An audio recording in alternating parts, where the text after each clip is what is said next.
Hi friends, આજે હું checking કરી રહ્યો છું કે 4 કલાકની કેન્ડલ મહિનામાં કેટલી વાર છે ને RSI 30 ને ટચ કરે છે અને RSI 30 ને ટચ કર્યા પછી નિફ્ટી છે એ કેટલી મુવમેન્ટ આવે. આ પર્ટિક્યુલર નિફ્ટીના ચાર્ટમાં જ અત્યારે ચેક કરી રહ્યો છું કે કેટલી મુવમેન્ટ મને મળે છે. એના પરથી છે ને હું કોઈ સ્ટ્રેટેજી ડેવલપ કરી શકું. તો ફોર એન એક્ઝામ્પલ, 1 ફેબ્રુઆરી છે ત્યારે નિફ્ટીની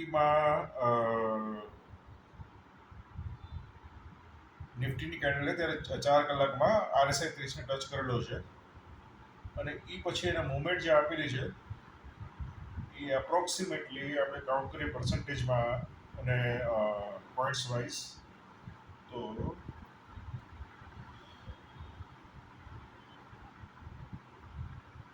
ઓહો 1740 પોઈન્ટની મુવમેન્ટ, 60%ની મુવમેન્ટ એને આપેલી છે. ગુડ. એના પહેલા નિફ્ટીએ જ્યારે RSI ટચ કર્યો હતો એ ટાઈમ હતો 9 જાન્યુઆરીનો. તો 9 જાન્યુઆરીમાં જે RSI 30 ટચ કર્યું એ પછી એની મુવમેન્ટ આપણે કાઉન્ટ કરીએ તો બહુ ખાસ મુવમેન્ટ નથી આપેલી. એને 261 પોઈન્ટ એટલે કે 1%ની મુવમેન્ટ આપેલી છે.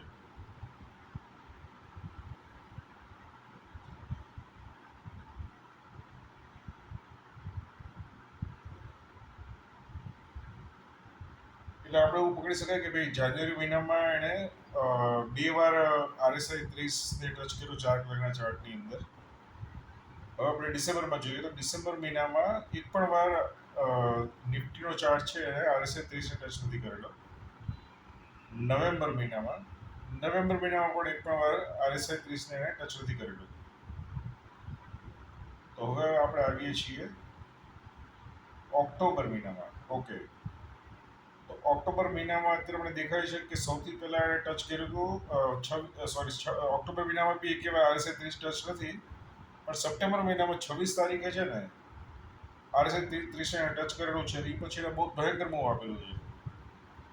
આઈ થિંક એ મૂવનું ઇન્ટેન્સિટી એટલી બધી વધારે છે કે ઓલ ટાઈમ હાઈ સુધી નિફ્ટી ગયેલી છે. અને સિમ્પલ આપણે કાઉન્ટ કરીએ તો એણે 6% જેવું તો મૂવ આપેલું છે 1500 પોઈન્ટનું. એ પછી સહેજ રિટ્રેસ થઈ પછી પાછી ઉપર ગયેલી છે. પછી આપણે સપ્ટેમ્બર મહિનામાં કાઉન્ટ કરીએ તો બીજું સપ્ટેમ્બર મહિનામાં બસ એક જ વાર આ મૂવ મળ્યો હતો. એના પહેલા ઓગસ્ટ મહિનામાં નિફ્ટી છે એ 7 ઓગસ્ટે RSI 30 પાસે આવી હતી અને 7 ઓગસ્ટ નિફ્ટી જ્યારે RSI 30 પર આવી એ પછી એને મૂવ આપ્યો છે 4%નો. 816 પોઈન્ટ જેવો મૂવ આપેલો છે. ઓકે, હવે આપણે સહેજ પાછા બેક પર જઈશું તો છે જુલાઈ મહિનો. જુલાઈ મહિનામાં નિફ્ટી છે એણે 28 જુલાઈએ RSI 30ને ટચ કરેલું છે અને એ પછી એણે 1%નો મૂવ આપેલો છે 253 પોઈન્ટનો.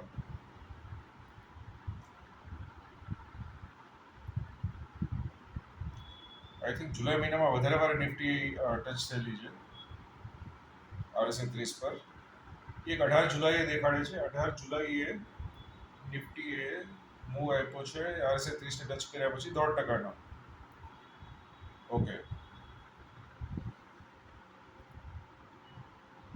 પછી આપણે બેકમાં જઈશું. હું કોઈ પર્ટિક્યુલર પેટર્ન શોધવાની કોશિશ કરી રહ્યો છું કે જ્યારે RSI ને ટચ કરે છે પછી મુવમેન્ટ કઈ રીતના એની આવે છે. રાઈટ.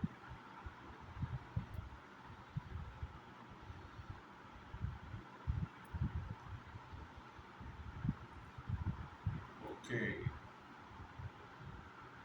નોર્મલી RSI ને ટચ કરે છે એ પછી છે ને 20ના EMA ને સૌથી પહેલા એ ટચ કરે છે. જો પછી 20ના EMA ઉપર સસ્ટેન થાય ને તો મોટો મૂવ આપે છે.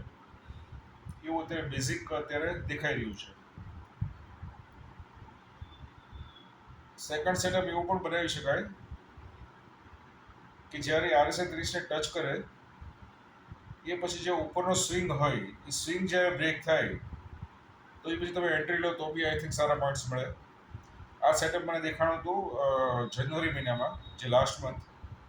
લાસ્ટ વીકમાં એને RSI 30 જ્યારે ટચ કર્યું હતું ને એ પછી જેનો સ્વિંગ હતો એ સ્વિંગ હાઈ હતો 25,372 અને એની ઉપર જ્યારે નિફ્ટી ગઈ છે પછી એને બહુ મોટો મૂવ આપ્યો છે. આઈ થિંક ઓલમોસ્ટ 7% નો મૂવ આપ્યો છે.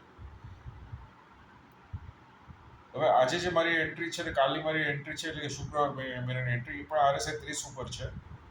તો હું એક્સપેક્ટ કરું છું કે અહીંથી એટલીસ્ટ મિનિમમ આપણે પકડીએ તો 200-250 પોઈન્ટનો મૂવ આપણે પકડીએ તો અત્યારે નિફ્ટી ક્લોઝ થઈ છે 24,849 ઉપર.